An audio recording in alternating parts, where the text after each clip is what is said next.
after me. I don't give a...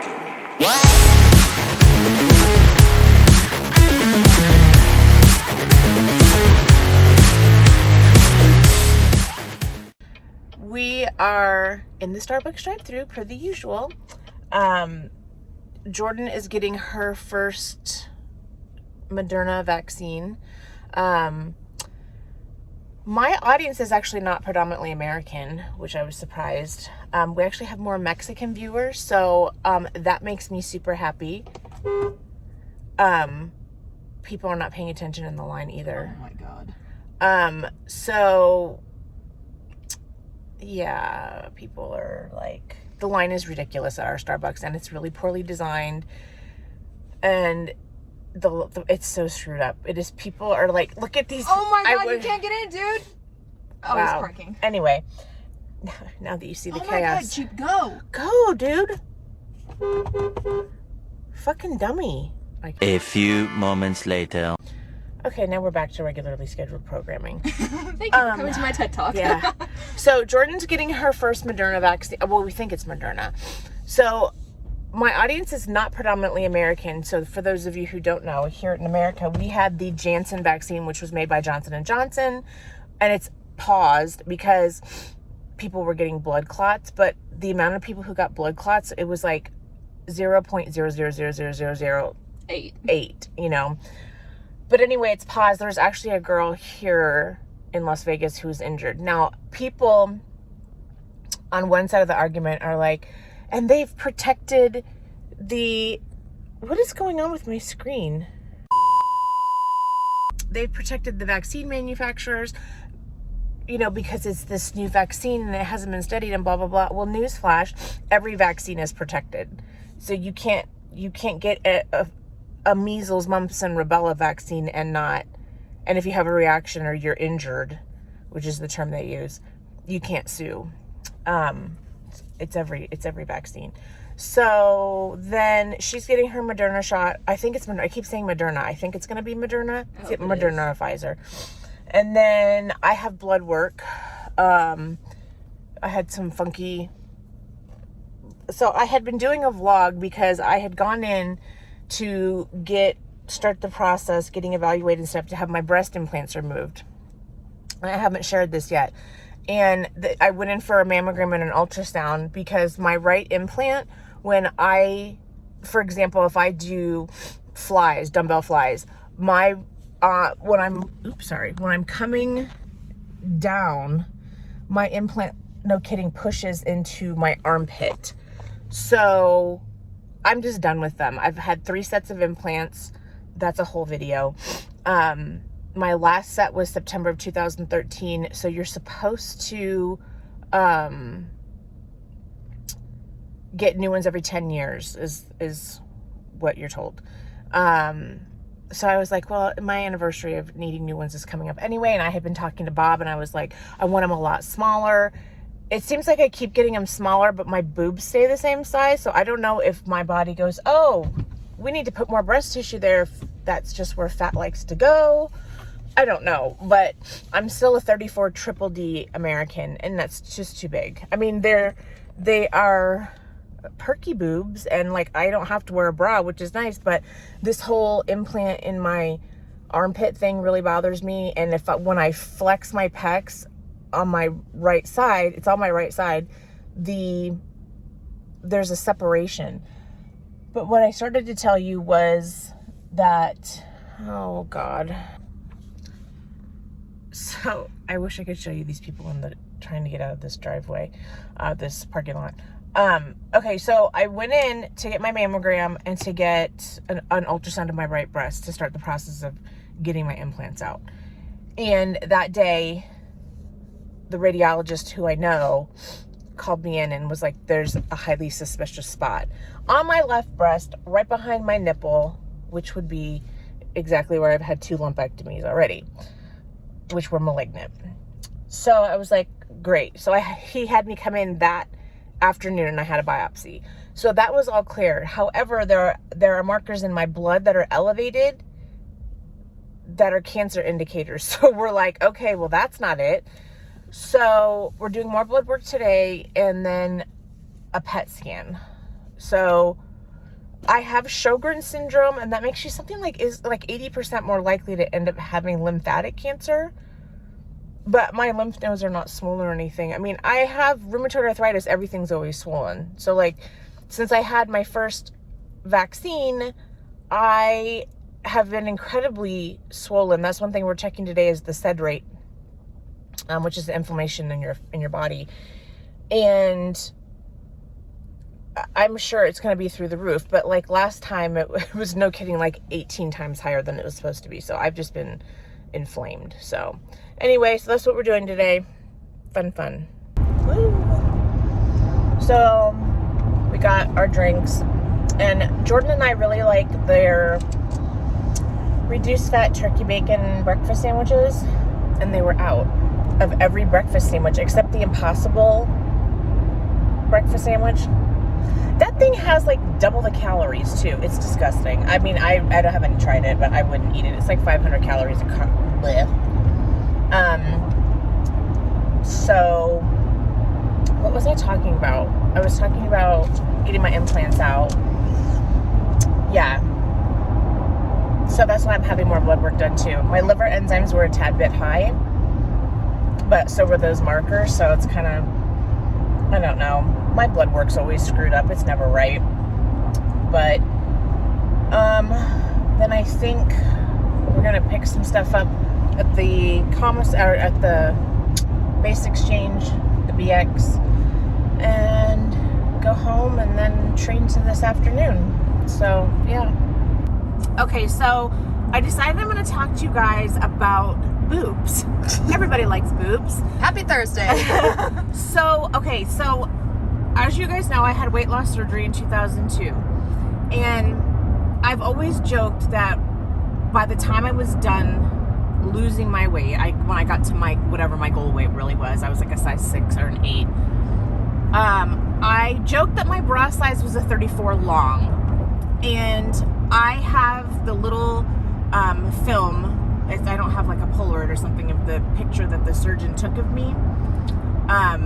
Preoperatively, and I'm not kidding you, my nipples were to my belly button, so they really were in bad shape. And I was young, I was 29 or 30, and I still wanted boobs. And so if I had just had a breast lift, I wouldn't have been able to have, I would have been like an A cup.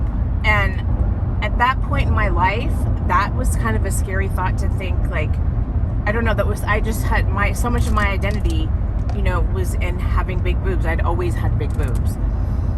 So I got my first set of implants in 2004, right after Bob and I got married. And at that time, saline was the thing to get. So I got 500cc saline implants. And I remember waking up from surgery and my boobs were like right here.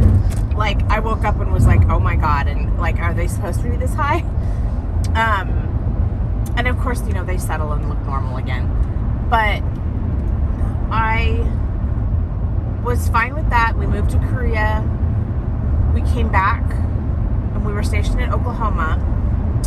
And I wanted to switch from some saline to silicone. So we switched them out, and I got, that's not true. My saline ones were 600 cc's.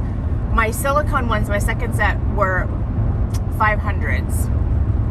And at no time did any doctor ever say, why don't we go smaller so you're like a full C or a small D? Everyone was like, yeah, triple D all the way, let's do it.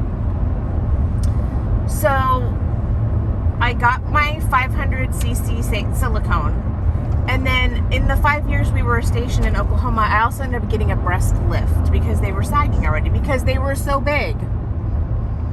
So we moved to Vegas, and in 2011, so 2013, I got the implants that I have now, which are 325 silicone, and I'm still a triple D. I don't understand how that is, because I got much smaller implant, so I thought I would stay smaller, and I haven't.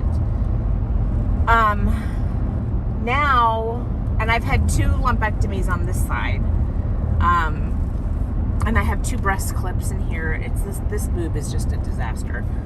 And so when I had that scare last month, getting my, wasn't it April Fool's? All that happened, wasn't it? Yep. I told Bob, I said, you know, if it's cancer again, I'm done. I want a radical mastectomy both sides. I don't want reconstruction. I'm done. And he was like, are you kidding me? And I'm tired of dealing with it. Like, it's not. Because you've had breast cancer how many times? Twice. So it's very frustrating. And you know, so when this implant started doing the wonky thing sliding into my armpit, I just want to get them out. I feel like I have enough breast tissue where I won't look flat chested. But I'm just really tired of dealing with them. And you know, when you get implants, and if you do what you're supposed to and get them replaced every 10 years, you know, that's surgery you're putting yourself through. It's maintenance for the rest of your life. Like, it's not going in and getting some Botox or fillers. Like, you're under general anesthesia. I'm not going to be able to work chest for how many weeks. Like, so I don't know. It's just not worth it to me anymore. And I'm happy with my aesthetic of just working on being more muscular. You look like a man. Yeah, that's my goal. That's the joke, is that, you know, I need to get my you look like a man card. So that's why I want to get my implants out. And that's like, so boobs, the saga started in 2004. So, I mean, we're pushing 20 years, 18 years of this. So I'm just tired of it.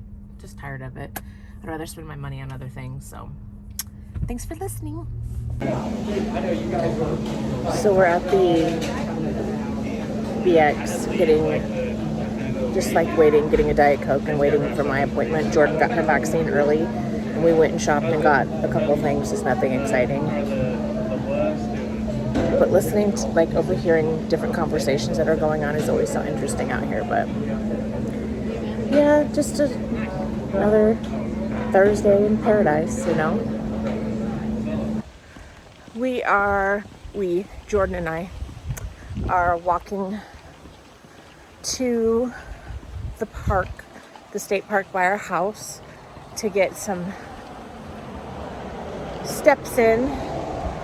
Gets us a little over 3 miles between walking from our house to here and back. She said she wants to get a workout in before the vaccine fatigue kicks in. So we're gonna do that, and then I train today. I think it's chest and back today with this rotation she has me on for glutes and calves. I don't know. I used to know the rotation, now I don't know it.